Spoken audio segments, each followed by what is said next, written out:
They say curiosity killed the cat, but no one ever talks about what happens to the one who just stood at the door and walked in anyway.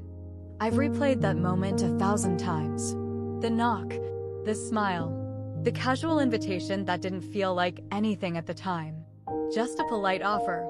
Just a friendly face I'd seen around the house more times than I could count. It wasn't supposed to mean anything. And yet, here I am, still haunted by what I saw, what I felt, and what I almost allowed myself to become. It started off as just another quiet afternoon. The kind where the house feels too big and too quiet. My husband was away, as usual, buried in meetings, phone calls, and whatever else men like him used to avoid being home. And Eli, my stepson, had gone out with friends for the weekend. The house was empty. Or maybe I was just starting to feel it more than usual. You know that kind of silence that doesn't just fill a room, it settles on your skin? It wraps around you like a second layer. Cold. Heavy. Invisible. That was my day. I was sipping lukewarm coffee, staring out the kitchen window, watching nothing in particular. Then, a message. "Hey, are you home?" Thought I'd drop something by. Jordan, my stepson's friend. Polite. Clean-cut. The kind of young man mothers always say has been raised right. He had always been respectful, always said hello with a soft smile, always offered to help carry bags or wash up after dinner. You know, just nice. Easy to be around. The kind of presence that makes you feel seen, even when no one else is looking. So when he asked if he could stop by, I didn't think twice. Why would I? I wasn't expecting anything, and I certainly wasn't prepared for what that visit would stir up inside me. He brought banana bread. Still warm. Said he baked it himself. He laughed when I asked if that was really true. Said he was trying to get better in the kitchen. I told him I wished I had someone to bake for me more often. And when I said that, there was a pause. A tiny one, but enough to feel the shift in the air. I should have noticed it then. I should have paid attention. Because that was the first crack in the door I didn't know I was opening. He asked me if I wanted to come over next time for coffee. Said he wanted my opinion on his new recipe. He said it so casually, so sweetly. And I was lonely. That's the part one can't escape, no matter how many ways I try to explain it. I wasn't looking for anything. I wasn't planning anything. I just said yes. And that yes changed everything. I didn't know it yet, but I'd already started walking into something I couldn't undo. Something I still think about when the house goes quiet again, and I find myself staring out that same kitchen window, coffee in hand, wondering who I was before that day, and who I became after it. So, if you're here to judge me, I understand. But if you've ever found yourself caught between silence and attention, between a cold bed and a warm smile, then maybe you'll understand me too. Because some stories don't begin with passion. They begin with neglect. And sometimes, the most dangerous feelings come wrapped in kindness. Subscribe to Heartfelt Tales Unfold, because the deepest stories often hide behind the simplest moments. I'm in my early 40s. I don't feel old, but I don't feel young anymore either. Somewhere in between. That quiet, blurry middle space where people stop asking how you are, because they assume they already know. I've been married for 8 years. My husband, Mark, is a good man. At least, that's what I used to tell myself. He works hard, provides, does everything a husband should do. But somewhere along the line, we stopped talking. Not the kind of silence that comes after a fight, but the kind that creeps in slowly, like fog rolling over a field. Quiet, thick, heavy. He started coming home later, taking more trips. Always tired. Always somewhere else, even when he was sitting right beside me. I stopped asking questions after a while. Stopped expecting anything. It was easier that way. Eli is his son from a previous marriage. 17 now. Still figuring out who he is. He's a good kid, smart, sarcastic, glued to his phone like most boys his age. We get along well enough. He doesn't talk much. But I see the way he watches his father disappear into the background, just like I do. We never say it out loud, but I think we both feel it. That ache when someone's there, but not really present. And then, there's Jordan, 19. Eli's best friend. He's been around the house for a couple years now, always polite, always respectful. There's something different about him, though. Something quiet, watchful, like he sees more than he lets on. He doesn't talk just to fill silence, he listens. At first, I thought it was just good manners. The way he greeted me, the way he offered to help clean up after dinner, the way he laughed softly at my jokes, even the ones that weren't funny. But then there were little things I started noticing. The way he'd linger after Eli went upstairs. The way his eyes didn't just look at me, they studied me. Not in a disrespectful way, no. In a way that felt intentional. One time, I was struggling with grocery bags, and he rushed over to help. His hand brushed mine when he took the bags. It was nothing. And yet, it wasn't. I remember how warm his touch felt, how close he stood, how he looked at me and said, "You shouldn't have to do this alone." I laughed it off, but the words stayed with me. They stayed with me when Mark canceled dinner again. They stayed with me when I sat alone at the table, staring at 2 empty chairs. They stayed with me in the quiet moments, the ones no one ever sees. The house felt colder lately, not from the weather, but from the silence that filled every hallway my husband used to laugh in. There were pictures on the wall of better times, but even they felt faded now. Like memories that belonged to someone else. I didn't know it then, but something was beginning to shift. Not in a loud, dramatic way, but slowly. Softly, the way a tide changes direction beneath your feet. And Jordan was at the center of it. Not because he did anything wrong. Not because I did. But because something inside me was already starting to unravel. And I was too tired, too lonely, to stop it. It was a Friday afternoon when Eli left for his school trip. He was excited, more than usual. Maybe because it meant freedom. Maybe because it meant getting away from this quiet house for a while. I smiled when he waved goodbye, but the moment the door closed, the silence came back. It wrapped itself around the living room, crept into the kitchen, and pressed against my chest like it always did. I tried to stay busy. I did the dishes, wiped down the counters even though they were already clean, rearranged a drawer that didn't need rearranging. But eventually, I just sat down. Coffee in hand, lukewarm again, watching the sunlight fade through the window. That's when my phone buzzed. "Hey, are you home?" It was Jordan. "I have something for Eli. Just dropping it off." I texted back, "Sure, swing by." It felt innocent. Normal. He'd been over 100 times before. I didn't think twice. When he showed up, he had a small paper bag in one hand and a warm smile on his face. He handed me the bag, said it was just some snacks Eli had left behind at his place. Then he paused, looked me in the eyes, and said, "I baked banana bread this morning. Tried a new recipe. Thought you might like it." I laughed. "You bake now?" He smiled, trying to. "You should come by. Just for tea. No pressure. Just wanted to see what you thought. Just for tea. Just banana bread." Just a simple invitation from a boy I'd known for years. I opened my mouth to say no. I really did, but the words didn't come. Instead, I found myself saying, "Maybe." He nodded like he already knew I would. That night, I couldn't sleep. I kept hearing his voice in my head. "Just tea. Thought you might like it. It was harmless, right? Just tea. Just a friend of my stepson. Just someone being kind." But loneliness is strange. It distorts things. Softens the edges of decisions that should be sharp. Makes you feel grateful for attention that shouldn't mean so much. The next day, I found myself walking to his place. I didn't dress up. But I also didn't not try. I told myself it was nothing. Just banana bread. Just tea. Just a way to pass an hour in a weekend that was otherwise going to be so quiet. I rang the bell, and when the door opened, I saw it right away in his eyes. That look. The one that wasn't just friendly. The one that made my stomach tighten and my heart beat faster than it should have. He welcomed me in. The place smelled sweet, vanilla and cinnamon, and something warmer beneath it all.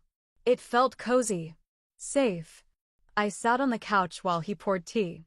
I sipped it slowly. Complimented the banana bread. He smiled, but what I didn't realize was he hadn't invited me over for banana bread. He'd invited me for something else. And I had walked straight into it, without a clue how far I was about to fall.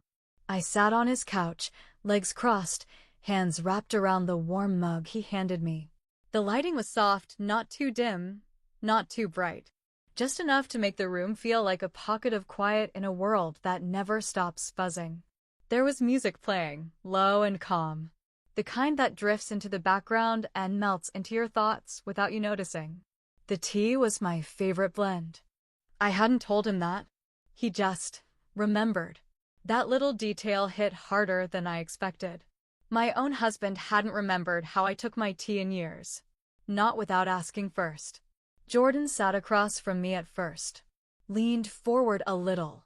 Elbows resting on his knees. He wasn't scrolling on his phone. He wasn't distracted. He was just there. Fully there. Watching me. Not in a hungry way. Not yet, but in that deep, undivided way. Like I mattered. Like I was interesting. Like he wanted to know what was going on behind my eyes.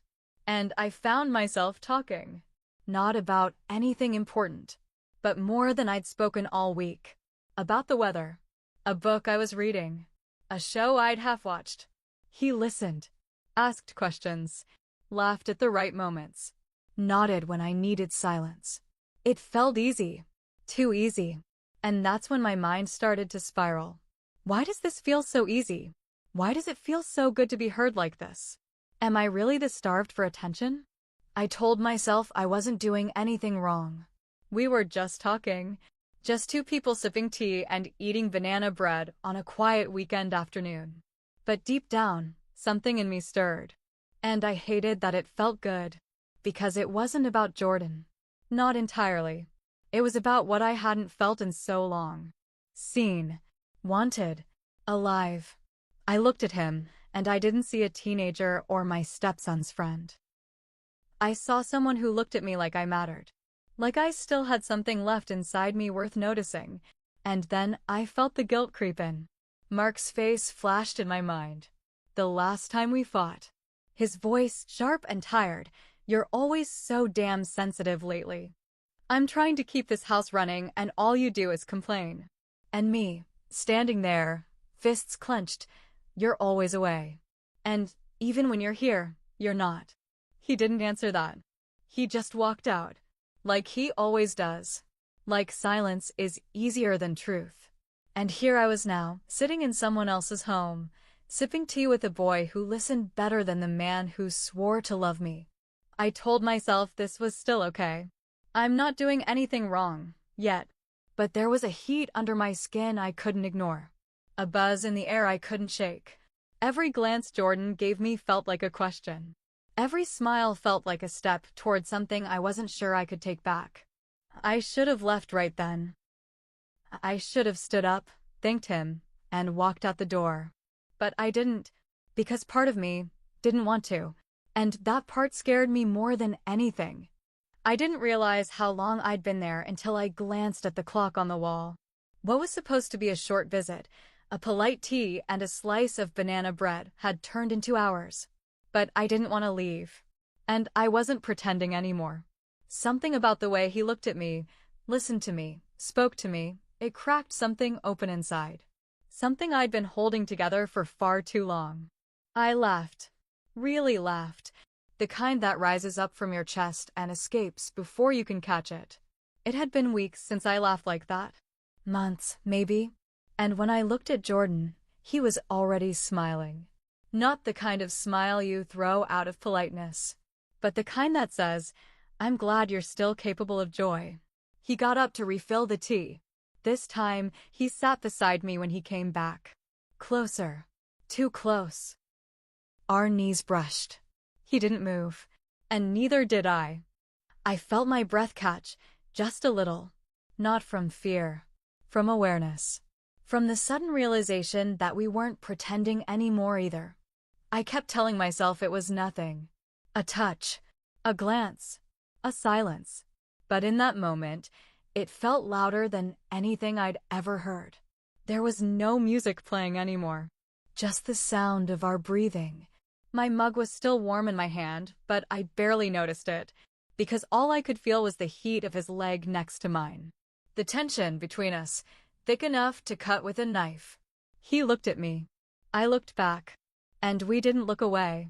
He whispered, almost like he was afraid to say it too loud, "You deserve more than just being a ghost in your own home." My throat tightened, because that's exactly what I had become. Not a wife. Not a woman. Not even a person, some days.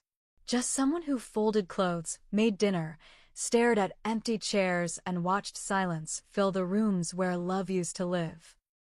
And now, here was this boy, this young man, seeing me in a way I hadn't been seen in years. Not for what I did, but for who I was. And then, he asked me something I never expected. Something that made the room spin a little. Something that made my stomach flip and my hands tremble, just slightly. He leaned in, voice low, eyes searching mine. And he said, "Have you ever wondered what it would feel like to be wanted again?" I didn't answer. I couldn't. Because the truth was, I had. More than I ever wanted to admit. And now that question was out in the open, hanging heavy between us, and there was no way to put it back. He leaned in closer, voice barely more than a whisper, soft, careful, like he was touching the edge of something sacred. "You don't have to go back yet." His hand found mine. Not quickly. Not forcefully. Just gently. The way someone reaches for something they're afraid might break if they hold it too tight. His fingers rested over mine, and I felt it instantly. This quiet kind of warmth that spread through me like a secret I wasn't supposed to be keeping. I didn't pull away. I should have. I didn't. For a moment, time blurred. The room seemed smaller. Closer. I could hear my own heartbeat. His breath. The hush of something unsaid rising between us. Our faces were so close.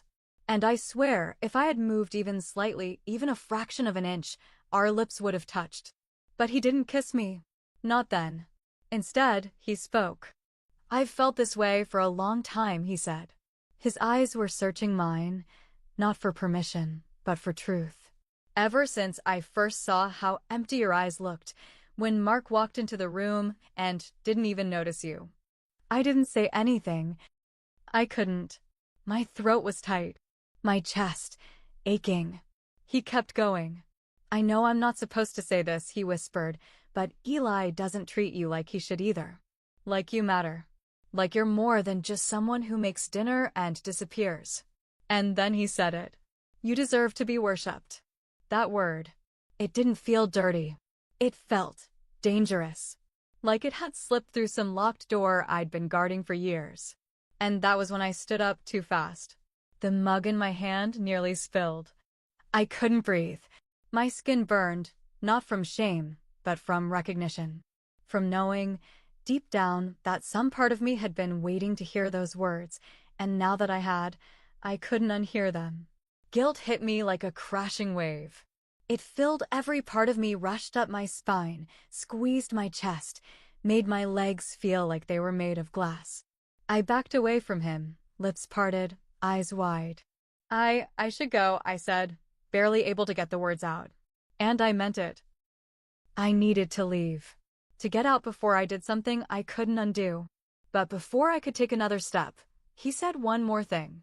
One more sentence that shook me to my core. Something I never imagined hearing from someone like him. Something I haven't stopped hearing in my head since the moment I walked out that door. I walked home in a fog.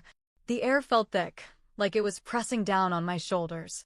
My fingers were trembling, even though I wasn't cold. My skin burned from where his hand had touched mine. I didn't cry. I didn't scream. I didn't feel anything, not in the way I thought I would. Just numb. The world moved around me, cars passing, neighbors walking their dogs, Someone mowing a lawn in the distance, but none of it touched me. I was somewhere else entirely. Still sitting on that couch.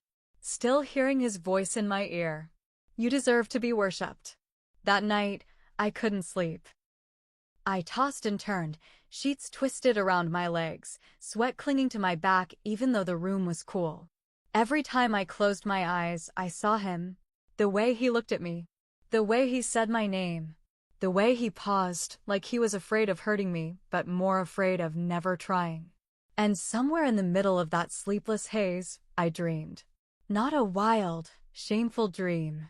Just him, sitting across from me, laughing, reaching for my hand again, whispering words I hadn't heard from anyone in years. You deserve more. When I woke up, the sunlight felt cruel. The silence of the house even worse. I tried to pretend nothing had happened. I cleaned. I overcooked breakfast. I scrolled mindlessly through my phone. I avoided mirrors. And then Eli came home. He didn't say much. Just dropped his bag by the door, mumbled a tired hello, and went straight to his room. But something in the way he looked at me quickly, then away, made my stomach drop. Did he know? Did I look different? Did guilt have a face, and was I wearing it? I told myself I was imagining it. But he kept his distance for days after. Fewer words. Fewer glances. A strange tension in the air, thin and sharp like glass underfoot. And Jordan, he didn't come around. Not that week. Not the one after. His silence was louder than anything. I kept waiting for the doorbell to ring. For a knock. For something. Anything. But it didn't come. Not until the third week. I was folding laundry in the living room, trying to feel normal again, when my phone buzzed. One new message. I meant every word. And I'd wait. If you ever changed your mind. That was it. No pressure. No guilt. Just a line in the sand. And suddenly, everything I had been pushing down came rushing back. The warmth. The ache. The longing I didn't want to admit still lived inside me. I stared at the message for a long time. Longer than I should have. I didn't reply. But I didn't delete it either. It's still there, tucked quietly in my inbox like a secret only I know how to read. Sometimes, when the house is quiet again and my husband's voice is just a memory of an echo, I read it. Just once. And I ask myself the question I still don't know how to answer. Was I a monster, or just human? I replay that moment more than I care to admit. Not the entire afternoon. Just the part where our hands touched. Where our knees brushed. Where his eyes met mine and everything inside me paused, and then started racing. It plays like a loop some nights. A slow, haunting reel of something that almost was. I didn't cross the line. Not physically. But sometimes, I wonder if that even matters. Because if you're holding someone else in your thoughts, if your body's at the dinner table but your heart is sitting on someone else's couch, sipping tea and feeling seen, isn't that a kind of betrayal, too? I never told Mark. I never said a word. There wasn't a moment that felt right. And deep down, I think I knew there would never be one. Because how do you confess something you can't fully name? How do you explain wanting something that didn't even happen, but still feels like it did? The loneliness never left. I wish I could say it did.